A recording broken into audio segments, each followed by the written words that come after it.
భవిష్యత్తు కోసం ఈ రాష్ట్రంలో ప్రతి తల్లి ప్రతి చెల్లి ఆలోచిస్తుంది అన్న విషయాన్ని ఆయన గుర్తు చేసుకోవాలి అధ్యక్ష. ఆ తల్లి తన బిడ్డల భవిష్యత్తు ఎవరి చేతిలో బాగుంటుందనుకుంటారో వారికే ఓటేస్తారు అన్న విషయాన్ని ఆయన గుర్తించాలి అధ్యక్ష. చంద్రబాబు నాయుడు గారి చేతిలో ఈ రాష్ట్రం నమ్మ బిడ్డల భవిష్యత్తు బాగుంటుందనుకుంటున్నారు కాబట్టే వాళ్ళు చంద్రబాబు నాయుడు గారికి ఓటేశారన్న విషయాన్ని ఆయన గమనించాలి. కేవలం 10 రూపాయలు అనేటువంటిది ఆర్థిక వెసులుబాటు అధ్యక్ష. అది ఒకటి విషయాన్ని చెప్పాలి అధ్యక్ష. నందమూరి తారక రామారావు గారు 2 రూపాయల కిలో బియ్యాన్ని ప్రవేశపెట్టిన రోజున ఈరోజు రూపాయికి ఇస్తున్నారు, ఉచితంగా ఇస్తున్నారు అధ్యక్ష. కానీ నందమూరి తారక రామారావు గారు 2 రూపాయల కిలో బియ్యం ప్రవేశపెట్టిన రోజున అదొక సామాజిక విప్లవం అధ్యక్ష. ఏదో గ్రామంలో 10 మందో 15 మందో భూస్వాములు మాత్రమే తినేటువంటి తెల్లన్నం, రాగులు జొన్నలు కొర్రలు చోళ్లు తినేటువంటి ఇతర కులాలు ప్రాంతాల వాళ్ళు ఉన్నప్పుడు పేదవాడి ఆయన సిద్ధాంతాన్ని పట్టెడన్నం పెట్టడమే, కాలే కడుపుకి పట్టెడన్నం పెట్టడమే నా సిద్ధాంతం అన్నటువంటి నినాదంతో రాజకీయాల్లోకి వచ్చిన వ్యక్తి అందరూ తెల్లన్నం తినాలి అనేటువంటి ఆలోచనతో ప్రవేశపెట్టిందే 2 రూపాయల కిలో బియ్యం అధ్యక్ష. అది ఆ రోజు సామాజిక వెసులుబాటు, అది సామాజిక విప్లవం. ఈరోజు ఉచితంగా ఇస్తున్నది ఒక ఆర్థిక వెసులుబాటు మాత్రమే.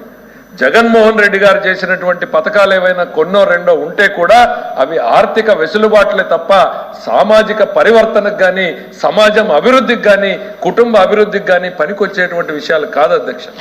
చంద్రబాబు నాయుడు గారు చేసినటువంటివి కష్టమైన నిష్ఠూరమైన ప్రజల్ని ఒప్పించి మెప్పించి ఈ రాష్ట్ర పురోభివృద్ధికి ఏది అవసరమో అది మాత్రమే చేసి ముందుకు తీసుకెళ్లారు అధ్యక్ష. అందుకనే గంటలు గంటలు ప్రజలు క్యూల్లో నిలబడి ఓట్లేశారు అధ్యక్ష. ఎక్కడెక్కడి నుంచో అధ్యక్ష. మేమందరం ఎన్నికల్లో పార్టిసిపేట్ చేశాం. ఎన్నికల రోజున పోతా ఉంటే అసలు 40 సంవత్సరాలు ఒక నియోజకవర్గంలో చూసినప్పుడు ముఖ పరిచయాలు ఉంటాయి అధ్యక్ష. కానీ యువకులు అధ్యక్ష క్యూల్లో కుటుంబాలు నిలబడి క్యూలు వదిలేసి వచ్చి మాకు కనిపించి అక్కడ అభినందించిపోతున్నారు. మేము ఈ పొరుగు రాష్ట్రాల నుంచి, బెంగళూరు నుంచి వచ్చాం, హైదరాబాద్ నుంచి వచ్చాం, విదేశాల నుంచి కూడా వచ్చి ఓటేయడానికి వచ్చారు. అంటే తమ రాష్ట్రాన్ని కాపాడుకోవడం ప్రజలు చేసినటువంటి కృషిని మేమందరం కూడా అభినందించక తప్పదు ఈ తీర్మానం ద్వారా తెలియజేస్తా ఉన్న అధ్యక్ష. ఇక 5 ఏళ్లలో ఏం జరిగింది, ఎందుకు ప్రజలు ఇటువంటి నిర్ణయం తీసుకున్నారు అనేది ఒక్కసారి ఆలోచిస్తే అధ్యక్ష, 5 ఏళ్లలో ఏం జరిగింది? అరాచకం అధ్యక్ష.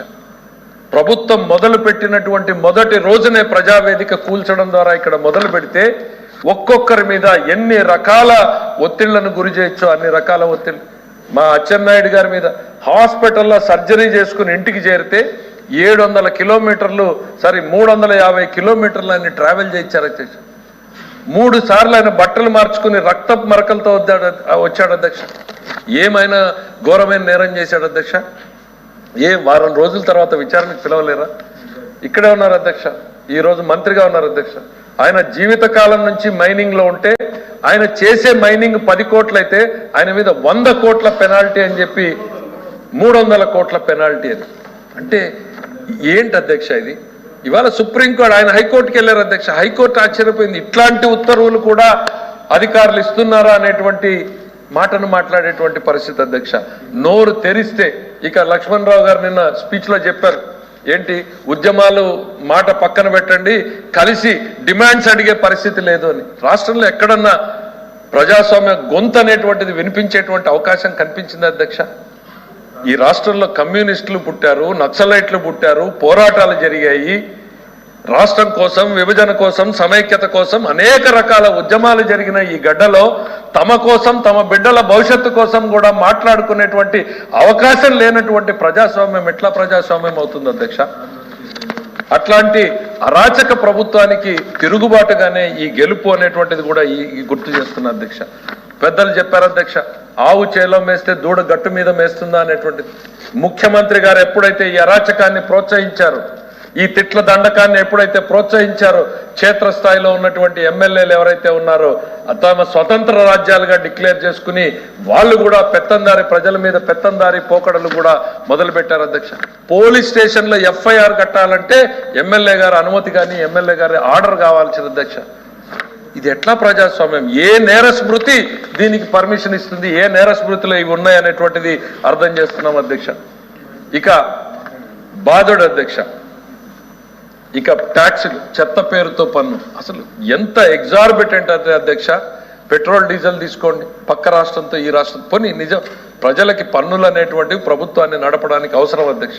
నేను కూడా ఆర్థిక మంత్రిగా ఈ రోజు ఉన్నటువంటి పన్నులు పెంచొచ్చు, తగ్గించవచ్చు, కానీ దానికి ఒక పరిమితి ఉంటుంది అధ్యక్ష. ప్రజలు మోయలేనటువంటి భారాన్ని ప్రజల నెత్తి మీద వేసేటువంటి పరిస్థితి. కరెంటు 6 పైసలు ఉన్నటువంటి సర్ఛార్జిని ఒక్కసారిగా 96 పైసలు పెంచి రూపాయి వేశారు అధ్యక్ష. 5,000 కోట్ల రూపాయల్ని ఆ పేరుతో వసూలు చేశారు అధ్యక్ష. ఎవరు అధ్యక్ష కట్టేది ఇవన్నీ కూడా? ఆ తల్లి చెల్లి మీరు చెప్తున్నటువంటి అవ్వ తాత వాళ్లే కదా కట్టేటువంటిది. మీరు ఇచ్చినటువంటి ఆర్థిక వెసులుబాటు కన్నా వాళ్ళ దగ్గర నుంచి వసూలు చేసింది ఎక్కువ అనేటువంటిది ఈ ప్రభుత్వం గుర్తుంచుకుని ఉండుంటే ఈ రిజల్ట్ ఎందుకు వచ్చింది అనేటువంటిది ఆ రోజు ఉన్నటువంటి జగన్మోహన్ రెడ్డి గారికి అర్థమవుతుంది. ఏ వర్గం సంతోషంగా ఉంది అధ్యక్ష?